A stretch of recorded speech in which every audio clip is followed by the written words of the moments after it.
Ready start. उपसभापति महोदया, मैं आपके प्रति आभारी हूँ कि आपने मुझे इस विषय पर बोलने का अवसर दिया।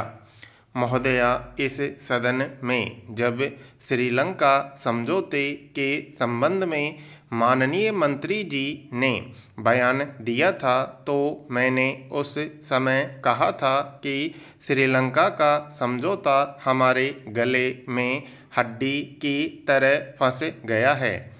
इस पर मंत्री महोदय ने कहा था कि आपको गले में हड्डी दिखाई देती है, लेकिन मुझे तो नहीं दिखती है।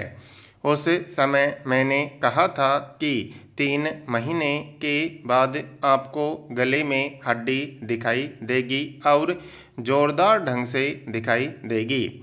उससे दर्द होगा और सारे शरीर में दर्द मालूम होगा। तो वह 3 महीने तो नहीं गुजरे, 2 महीने के बाद ही गले की हड्डी का दर्द बढ़ गया और सारे शरीर में, राष्ट्र के शरीर में वह दर्द आज व्याप्त है। मैं यह बात मानता हूँ कि श्रीलंका की जनता भारत की जनता से प्यार करती है, दोनों में मोहब्बत है, लेकिन भारत सरकार की गलती से विदेश नीति को ठीक से न समझने के कारण भारत की तस्वीर श्रीलंका की जनता के बीच और वहां की सरकार के बीच भी बिगड़ रही है।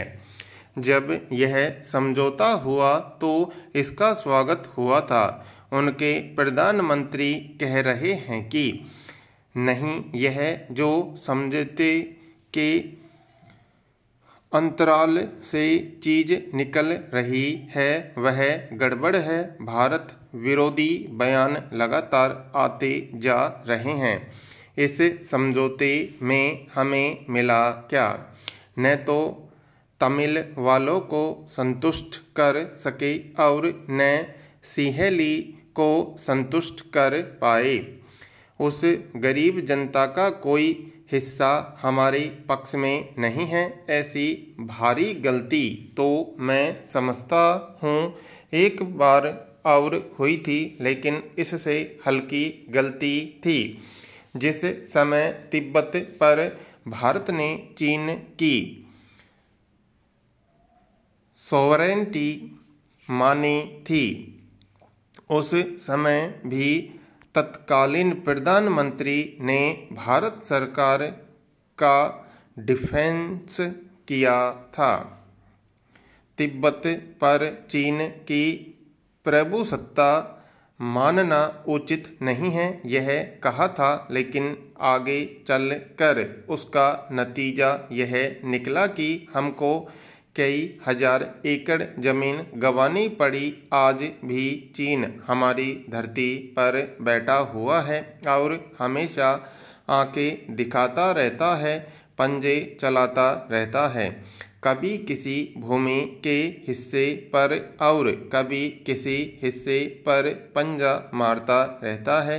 आज श्रीलंका की स्थिति जो है वैसी स्थिति कभी खराब नहीं हुई थी। भारत का वहां जाना गलत था, लेकिन अब ऐसा फंस गया कि उसको बाहर निकलने में भारी कठिनाई हो रही है। इनको तत्काल निकलना चाहिए।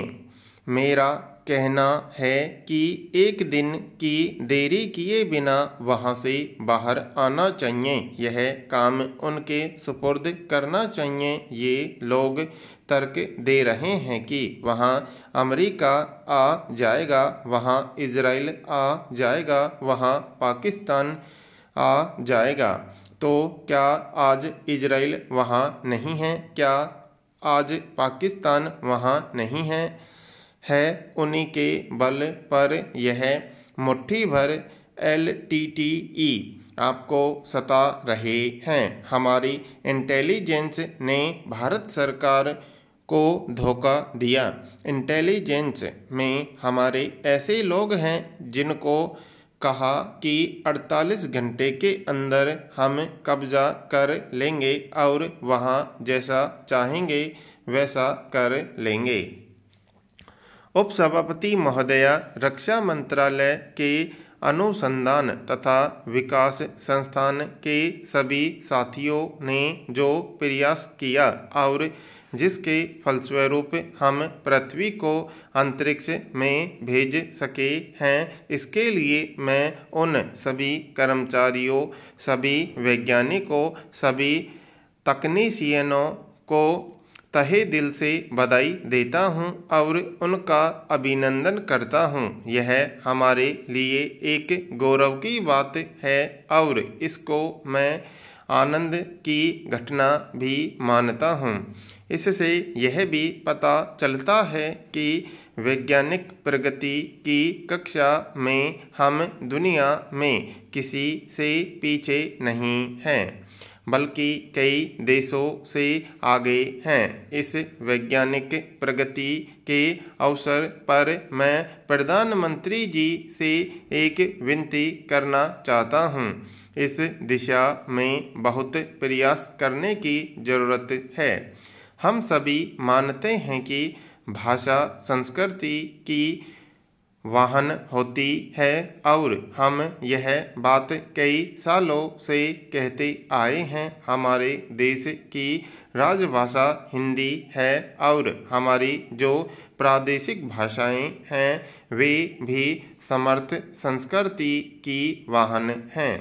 मुझे राजभाषा समिति का एक सदस्य होने के नाते बार बार इस बात को देख कर दुख हुआ है कि इस देश में वैज्ञानिक प्रगति के नाम पर अंग्रेजी भाषा को बढ़ावा देने का प्रयास किया जाता है। कंप्यूटर और वैज्ञानिक प्रगति के नाम पर अंग्रेजी को चलाने की बात कही जाती है। मेरी आपसे प्रार्थना है कि इस देश की संस्कृति जिसका आप बार बार जिक्र करते हैं उसका संबंध भाषा से भी है। इस देश में अनेकों भाषाएं हैं। हिंदी इस देश की राजभाषा है और देश की जो अन्य प्रादेशिक भाषाएं हैं वे सब समर्थ भाषाएं हैं। वैज्ञानिक उपकरणों के द्वारा हम इन भाषाओं को और भी प्रबल बना सकते हैं। वैज्ञानिक साहित्य के द्वारा देश की आत्मा की एकता को और भी अधिक मजबूत बना सकते हैं, ऐसा मैं मानता हूँ। इसके लिए प्रादेशिक भाषाओं को समर्थ बनाने के साथ साथ देश को जोड़ने वाली राजभाषा हिंदी को भी समर्थ बना सकते हैं। वैज्ञानिक अनुसंधान आज के युग में बहुत महत्वपूर्ण वस्तु होती है। मुझे इस बात का बहुत दुख है कि अभी तक इस दिशा में जितना ठोस काम होना चाहिए था, जितना ठोस काम वैज्ञानिकों के जरिए उठाना चाहिए था, उतना नहीं हो पाया है। शायद वे हिंदी समझ नहीं पा रहे हैं। मैं सभी प्रादेशिक भाषाओं की बात कर रहा हूँ। मैं आशा करता हूँ कि जिस स्थिति में अब हम पहुँच गए हैं, जिस अंतःकरण में पहुँचने के लिए जो वैज्ञानिक काम करना चाहिए वह भी शीघ्र किया जाना चाहिए। मैं आशा करता हूँ कि स्वयं प्रधानमंत्री जी इसमें रुचि लेंगे और इस एकात्मकता की प्रक्रिया को आगे बढ़ाने का प्रयास करेंगे और वैधानिक तरीके से इसको आगे बढ़ाने का प्रयत्न करेंगे। यही मेरी विनती है।